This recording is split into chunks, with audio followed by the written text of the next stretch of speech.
Hi everyone, good morning. I'm really happy to be here and see friendly faces in the audience. I'm going to put on my new hat for this morning and talk to you about something I have been researching and more of interviewing, I would say, rather than researching and hearing other people's thoughts about it. And we'll go into that in a second, but this talk is going to be about secondary styles, and I'm going to use Hebrew as a case study because that's what's close to my heart and to my research and design area. We're going to start with a little exercise, so I'm happy to be in the morning when you're all still very awake, and what I would like you to do is just watch this really short clip, and at the second that you feel that the typeface, the way it is bold, you just clap. Okay? Ready? Do you need a practice session or we'll just go for it? You're all experts, right? Okay, so it will start, and at the second you think, and don't listen to what the other people were clapping. Do whatever you feel. So it will start in a second.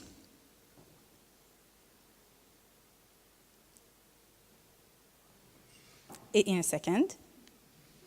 Okay, you needed to click.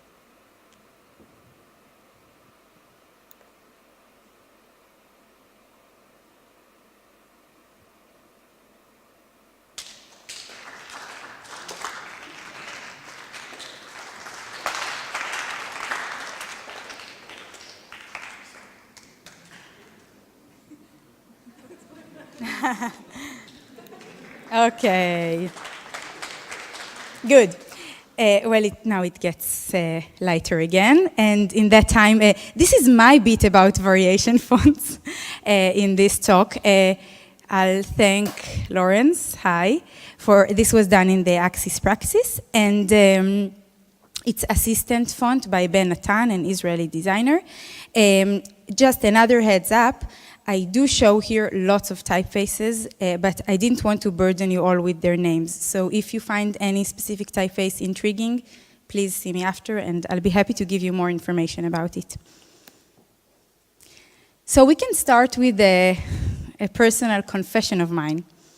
When I was taking my first semesterial type design class, when I was doing my bachelor's degree, I had this idea. I decided that I'm going to be the one that's going to design the first Hebrew slab serif. I was super happy about it. I said that I'm going to change the face of Hebrew type design. I'm going to start a new style that was never seen before. And actually the only area that was the closest to slab serif is, let's see, oh, so nice, is Miriam typeface. This is the closest we had. And very soon I realized how pretentious I was. And years later, I was even giving talks about some radical case in the history of Hebrew design in the 30s that a guy named Hugh Schonfield decides to add serifs to the Hebrew. And I'm so embarrassed to see this now, and this is the reason I'm showing you, that actually it just looks the same. We were both trying to do the same horrible thing. And why am I telling you this? Just decisions that have no context in the reality of the type and the history of the type. They are detached. They're just not working. And today in this talk, I will talk about Hebrew. And I do have my views. I do have my views on how italics should be in Hebrew and how bold weight should go. But that's useless for me to be on stage in order to do that. We can just talk about it in the coffee break. I did want to give you some wide or more objective view. So what I did is I asked lots of Israeli type designers. I was looking through their libraries. I was preparing some graphs for this talk. And they all had their opinions, which I'm going to share now. Now, this is supposed to be some objective report on this, but obviously it's made out of subjective opinions of the designers. So I do ask you all to just be a bit critical about what you're seeing here. Those are personal opinions. Those are personal decisions that these designers decided to do this or that. They do have their reasons, and I will share them here. But just decide for yourself later.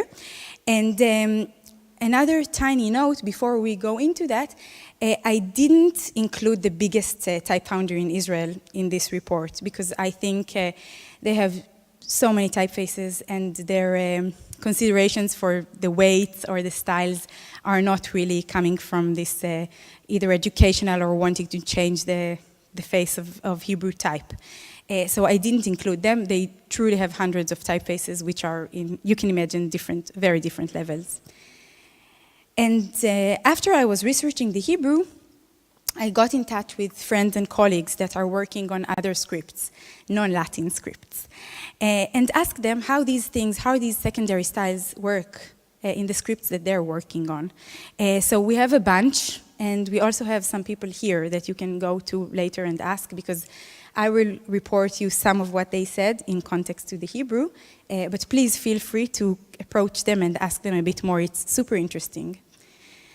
So we're going to talk about two topics in general. We're going to talk about italics, slanting, and we're going to talk about weights. And specifically, in the italics, we're going to talk about which way the Hebrew italic should go. Should it slant backwards or forwards with the reading direction?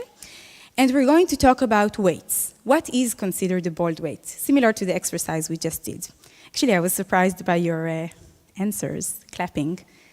And then we're going to talk just a bit in general about secondary styles and seeing what are some other solutions that we can see today happening. So the first debate about italics. Which way should the italic slant? And you can see many discussions about this in type drawers and or TYPO field. And you can see some questions online, just people asking, which way should it slant? And people really have their very strong opinions. Personally, I had my very strong opinions, but now I'm much more open to other opinions, which is super interesting. So should the italic slant with the direction of the Hebrew writing? Okay, so Hebrew is right to left. Or should it slant against the direction? Now, by saying against, I don't mean that it's a negative thing. It's a lack of a different word. So should it go with the reading and writing or against it? And we have options for both. So this is not going to be a talk about history. I know this is absolutely not the conference for that. But we will start with a tiny, tiny bit of inventory listings. If we look through the history, we can see slanting for both ways. We can see semicursive that goes right against the reading direction, and we can see some that goes left with the reading direction. Even if we look at lettering from posters from the 30s onwards, we can again see both. We can see with the direction and we can see it back to direction. Sometimes it just matches the illustration. Sometimes it's just because of the composition. I don't think there was a very, very strong concept in that. The most known, used cornerstone, you would say, italic Hebrew typeface is David Hebrew. And we have here Shani, who researched this topic. So she'll be interesting person to talk to in the next lunch break. David Hebrew typeface was published in '54, and it was a big system that I'll show you in a second. Ismar David was the designer, and he decided to slant it, the Hebrew, with the reading direction. In his archives, in some of the archives, there were some tests that Shani thought that it's his attempts to try and slant backwards the Hebrew. So you can see them here. He didn't explain much about these things, so they were all just assumptions. But this is one of the final tests. And as you can see, it's different. The italic is a true italic, which is different from the square script of the upright. You can see some of the letters changing, and you can obviously see the slant. As a side note, it's a part of the bigger system, and it was a full Hebrew system with an additional monolinear weight. Monolinear weight. Ooh, difficult word. Acceptance in Israel and abroad for this style, we can see in this piece of evidence, a piece of correspondence, and I will just read you this part that I highlighted. It's a pity that only that the 12 point has cut with italic, which is very of little use here. So they suggested to just do the 12 point in another weight rather than the italic. And I think this is a good example of how the typeface, how the italic style was perceived, and actually still is perceived in Israel. Just little use of it.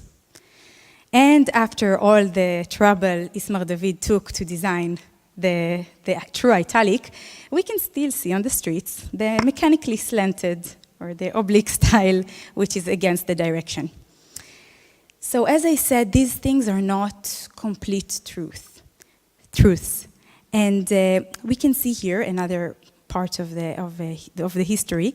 Tzvi Narkis decided to slant his italic, which was not published at the moment, slant it with the Hebrew direction. However, in later sketches, and you can all identify the software he was working with, later we see that he did slant it backwards. At that time, he wrote Tzvika Rosenberg, which is the owner of the big type foundry in Israel. He wrote to him a raging letter. Tzvika Rosenberg asked Narkis, which way do you think the Hebrew should slant? And Narkis wrote in this very long letter that it's not even a question of right or left. It's not even an option. It's so clear how it should be. And he starts by showing some images from history, from a bit of stone cutting, which was not very inherent to the Hebrew script. And he also said that just slanting backwards is like a person running backwards. It makes absolutely no sense. He says that slanting backwards is just trying to go along with the Latin, and we'll get to that later. And there is not real reason for controlling the Hebrew typeface just because of the Latin. Interesting thought. Still, we can see in the foundry that sells these typefaces, we can see two styles, so two slanting directions. One that's slanting forward and one that's slanting backwards. So customers can choose, and I'm not even talking about the level of the design or which works better. So actually giving the customers the option to choose which style they want, which sort of slant, which direction. Henry Friedlander, another Jewish-German type designer who spent some time in Holland, he also designed an italic that is forward-leaning, and this was never published. And what he said about this typeface, he was very critical with himself. It was, by the way, published by the Amsterdam Type Foundry. He was very critical. He said that it doesn't differ too much from the upright, and it's lacking a lot of movement and rhythm. So it was just never published. However, in the 70s, he did publish with IBM a forward-leaning Hebrew typeface, which we can argue about the quality of, if you'd like, later. But this nice diagram actually shows that he tried in this IBM Selectric to match it with the script Latin. And the part of this system in IBM was to really match Hebrew with Latin. That was his leading concept for the design. So what's happening today? I prepared these small graphs, pie charts, to show you how many italic styles foundries sell. So you can see it ranges from none at all in Yannick Yontef's foundry, and you can see that some designers like Ben Natan, which I mentioned earlier, his Latin style is kind of, I think it's the largest one. Oh, and there is also a Gilda, which some of their italic styles are rather display styles. So this is an interesting overview to see how many really italic styles are being used and also bought later on. And if we're choosing and seeing how many are going with the direction or against the direction, we can see that the majority is actually going against the direction of the Hebrew writing style. And we'll get to the reasons a bit later on, actually in 2 slides. Another thing which I found really interesting to check is how many of these italic styles have upright companions, and how much of these italic styles are just standalone, usually display styles that are slanting either way. And that's what I discovered. Most of them are just display styles, sold in 1 or 2 weights, but they're just slanting, so there is actually no upright for that at all. So Janek Yontef, one of the designers, when I asked him, first of all, he has no italic styles. He did try to design one in the 90s, but then he just realized it's not really going to sell and not really going to work. He thinks that because of the history, it can't be. Italic styles will just not work. This is the most close that he says that we have to italic styles. This is Rashi script. Did anyone ever hear about it? It's the it's the semi-cursive Hebrew script, and it was used for biblical commentaries, starting from the 15th century. And I think this was a real option for a real good implementation of secondary style, because it was always set next to the Bible, which was set in upright square letters, and then there was the Rashi, which was used for the commentaries. What Janek says is that because the Rashi style stopped and didn't develop more, there is actually no way to pick up from.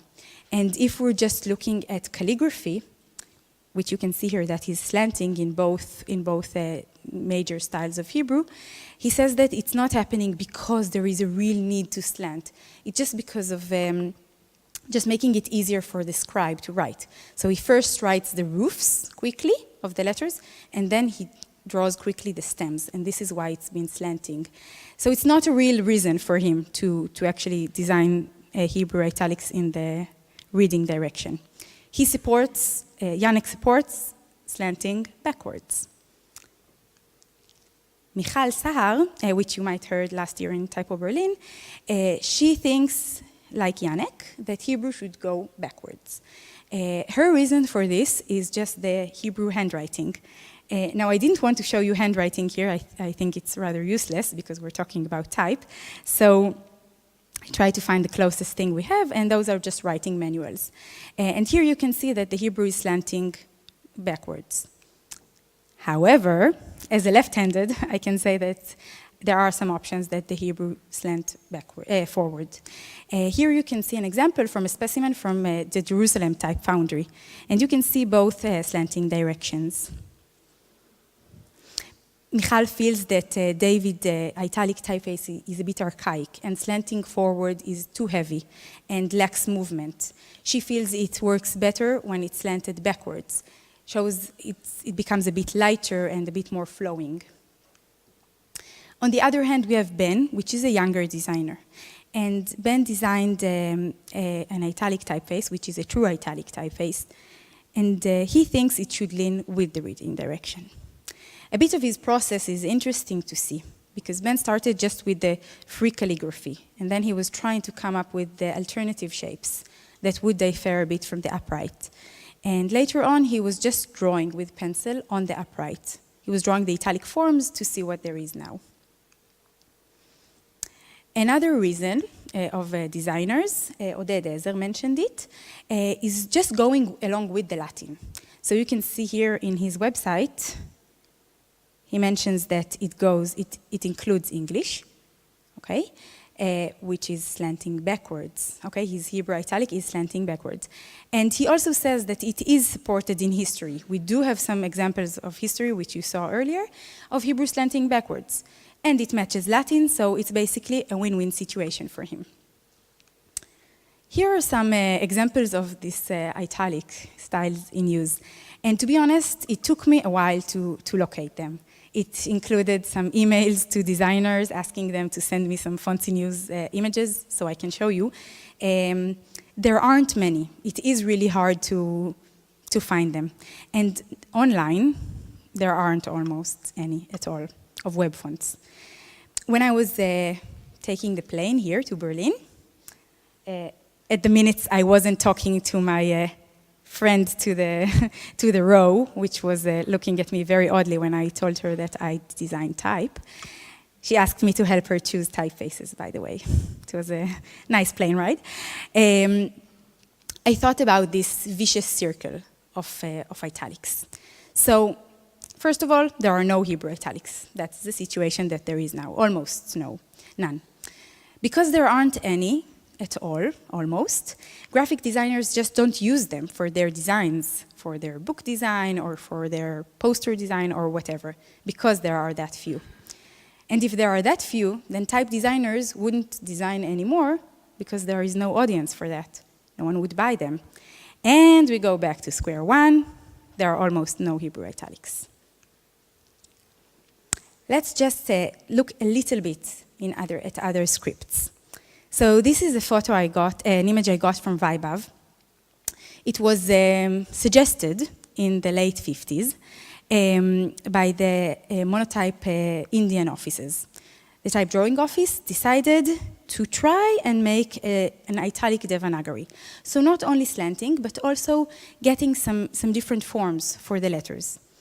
This suggestion was considered way too radical, way too crude, and you can see what the UK office of monotype came up with. So it's a rather mechanical slant. Also, this existing Latin convention of slanting like Latin kind of entered the Devanagari. This is a slide which I will show just a tiny bit of, but we can see here Hangul to the left. Sorry. We can see here Hangul, and then we can see some cursive styles that I got, and they are called hulim, and they are created just with the flowing downwards. So that means that when the script is becoming horizontal, it just cannot happen. So it kind of stops. And on the other side, we see some of the Japanese scripts. Toshi, where are you? Hi, Toshi. Can you please pronounce these? Thank you. There is a typo. Woo. Okay, thank you. I promise to correct it. And these are the cursive and semi-cursive styles in Japanese. If you have anything to add, please do so. Those are the styles that the hiragana developed from. Do you want to say a word about this, what you wrote to me in the email? About the slanting direction and italic? I can summarize you. I will summarize. Well, in Japanese, what is mainly used for the secondary styles is just switching between hiragana and katakana.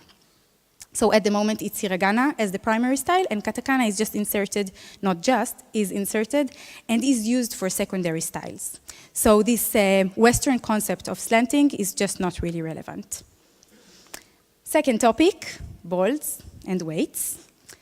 And the first thing I would like to speak about is what I call cultural weight. We started with this video, which we might go again, if it will work. And I was rather surprised to hear some of you just clapping at the minute that it started becoming a bit bold.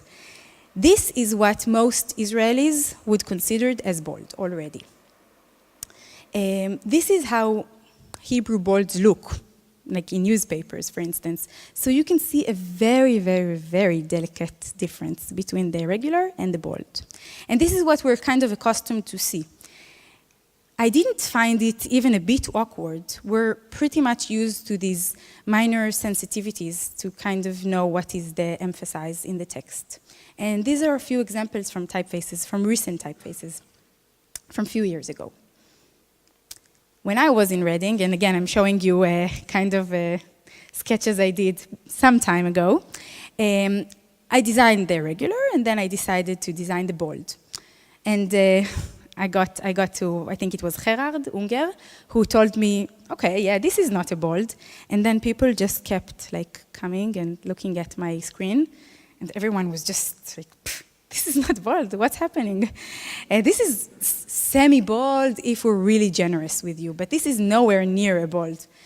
So I said, okay, I'll design a bold, which later became the black style for this typeface I designed. So there was the regular, there was the bold, and there was the black. And in a second, I'll get to what's black in Hebrew. But this really made me think for the first time that this is a cultural thing. And I know it might sound very obvious now, but at that moment it was just really like an aha moment. What I'm used to seeing is maybe not what you're used to seeing, and there is no real truth for that. Also within Israel, but mostly outside. So I was just going through Foundry's pages and seeing what's the average weight range that is offered to clients. So 3.8 is the average weights in typefaces, in type families. And most designers that I talk to believe that 5 weights is ideal, is a good range. Some of them said that they don't even sell just 1 weight, some sell 2, some used to sell 2. But there was no real one answer to this. Some said that all the clients just buy packages because it's cheaper. Some said that designers just choose 1 or 2 styles, whatever they need. And it was mostly the editorial designers that did buy the whole packages. Michal, for instance, said that her lightweights are always used for headlines. And what I did find that was quite interesting is that some of the weights in one type family are kind of display weights, display-ish weights. And there is a very high percentage of typefaces that do offer this kind of display weights within the regular normal weight family. This is one example from Ben again, Bazelet typeface, and he offers the light, regular, and heavy. And then he also offers tall and tall heavy as sort of a display-ish style. And some founders just give these display styles as a bonus for the customers because they will not probably actively just choose them and invest their money in. This is another interesting idea that one of the designers, his name is Danny, he decided that he really liked the heavy styles, the Latin heavy styles, and it was a few years ago, there was a big trend of this, and he just decided to take a few of his typefaces, he has lots of display styles, he took a few of his typefaces and just designed another weight, another black weight, he called it ultra black, so you'll be thinking whatever you want to think about this, about some of them being ultra black, such as this or this. And he came up with one package, which was called the Fat Ones. And this package was just sold to whoever wanted just to use these ultra blacks. And it had big promotion with this poster that was given. To be honest, I don't know how much it sold, but my guess is that it didn't sell quite as much as he expected or hoped. I'm not sure how much you know this, but the Hebrew contrast direction, the natural one, is the horizontals are heavier. Okay, so it's kind of reversed from the Latin. This gives some challenges, especially in the letter P, which is a letter that has 3 horizontal lines. It's the only letter in Hebrew that is like that. But this is the letter that, when you design heavy weights, you get stuck at. So here are some of my sketches, and I try to come up with a way to keep this from being clogged. You want to design a heavy weight, you want the weight to be kind of harmonized with the heavy Latin weights, and you need to figure it out. And I know it also happens in Latin, but this specific P letter is super problematic. And here are 2 approaches of designers to this black or very heavy weight. On the right, we see a typeface from Google Fonts by Yannick, and he goes with the Latin concept of extending the contrast as the weight goes up. Michal, on the other hand, and they both have Latin companions, as you can see. Michal, on the other hand, just decided to keep the Hebrew very low contrasted, no matter that the Latin does get contrast increased. So these are just 2 options of ways to deal with it. Another option of ways to deal with it, and this is my other bit about variable fonts, is what Ben is deciding to do now. And he's kind of doing extremes. So he's trying to design a very light condensed and a very wide bold, and kind of futurely let the client choose. let the client decide, because he feels that Hebrew doesn't like to be extended very much, but hey, maybe that's the client's choice. And I think it's a good thing to think about throughout this whole conference, how much the client should be involved, how much democratic should this be. So this is, again, showing you the Fedra. That's the Fedra's Hebrew companion that Michal designed. And you can once again see how low the contrast becomes. And this is the serif Hebrew, which is, again, serif is not the correct term. But you can see that some letters don't get those in-strokes, like this problematic pay. Another example is just deciding to, and again, I'm not judging good or bad. Another example, to do some of it with very low contrast and some parts with very high contrast, trying to solve this problematic pay. One solution that designers come up with is to reverse the contrast. And this is where Victor comes in. Victor, where are you? Victor and I had some discussions about this because this is what's happening mostly in Israel. Designers, this is from the 60s, by the way, it's just an illustration. Most designers just turn the contrast, reverse it to the Latin side, to the Latin direction. And then it makes it a bit easier to widen it. Okay, it doesn't have to grow and get taller, it just gets wider. But this is a whole new topic for a whole new talk, so I'm not going to go into that very deeply now, although there are really interesting things to say about it. Here is the complete weight of Days and Nights by Ben. And you can see this, there is also a black or a bold Hebrew italic. And the reality is that this style is usually used for very big display purposes, not really in texts. Let's take a look in other scripts a bit. So on the right, we have a Scholar Sans Arabic that Titus designed. And Titus was showing me this as an example of the proportions completely changing, especially in low contrast typefaces, styles in Arabic. So we can see next to the alif, that these proportions, the alif should be much taller, and this also affects the distinguishing the letters. And it's another really challenging style to design, low contrast typefaces. And on the left, we can see John. Hi, John, where are you? Hi, John. We can see the regular style, the regular weight of Myanmar font. And Ben sent this to me, Ben, which is also here. Ben Mitchell sent this to me as an example of how Burmese gets complicated in heavier weights. So these small parts at the bottom, just imagine them becoming bolder and bolder. And this is especially challenging in Khmer, in Lao, in Thai, Khmer the most, but also Lao and Thai and Burmese, as you can see. As these scripts are usually very monolinear. So whenever they need to become very, very bold or very heavy, it just gets tricky. So these typefaces tend to have rather low weight range, so just a few. So we can see some other solutions to secondary styles, and this brings a lot of questions to the table, and we'll get to them in a minute. Some of the other solutions in Hebrew can be defined as a typography exercise of the first year of design school. Students get just one typeface, one size. I'm not sure if it's in other places in the world, this exercise. And they kind of need to differentiate and emphasize certain bits of the text. So one of the solutions is just to increase the spacing a lot. Well, this is not just a student exercise thing. It's also in one of my child's books.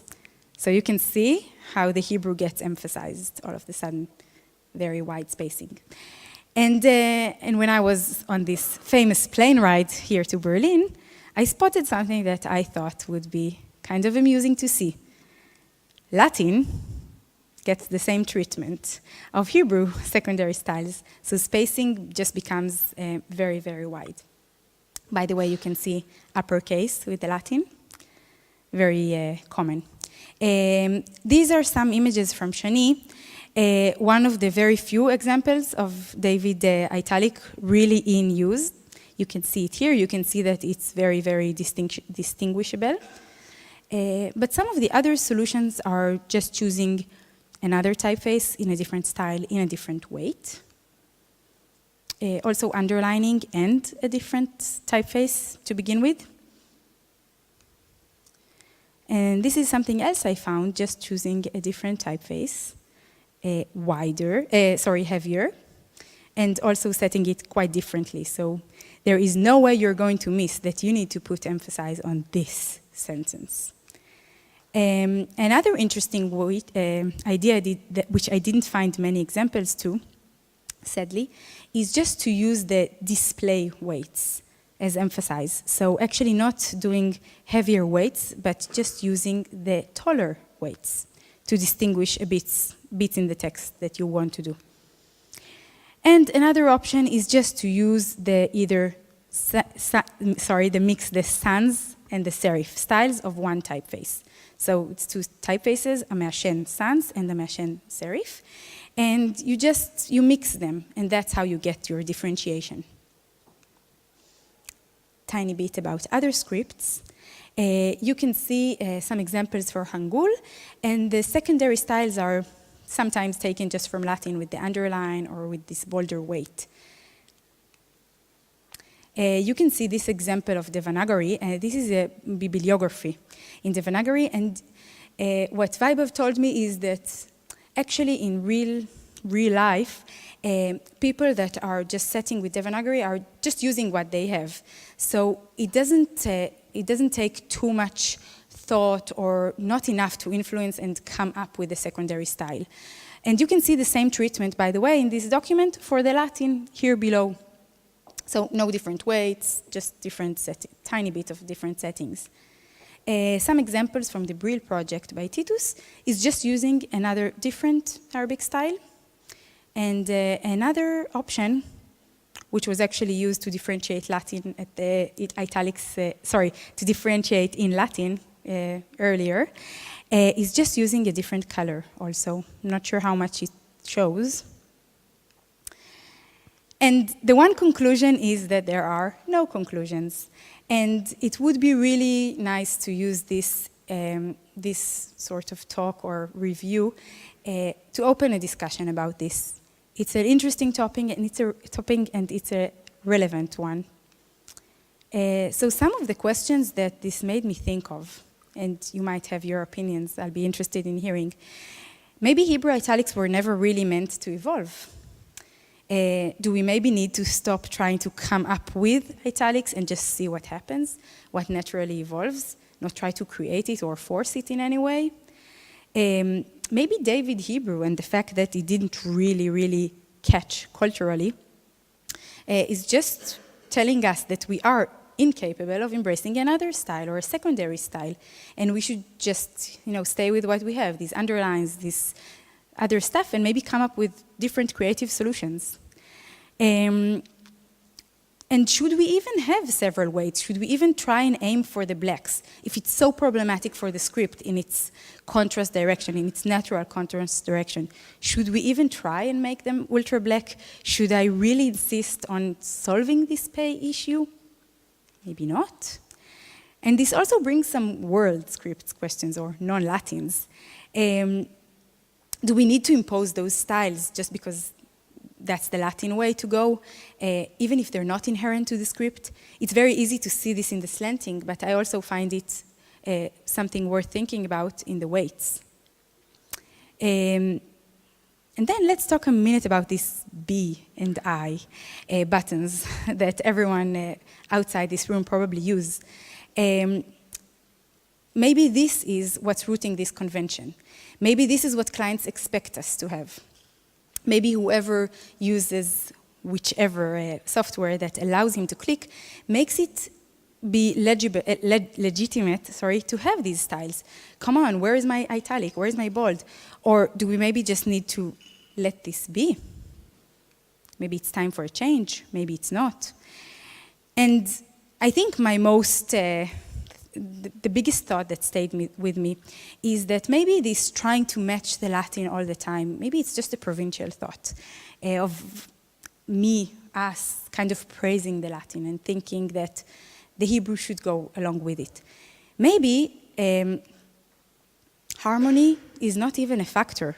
Maybe if I have Hebrew next to Latin, maybe the Hebrew should be bolder. Maybe the Hebrew should stand out more, be emphasized more. And of course, this applies to other scripts as well.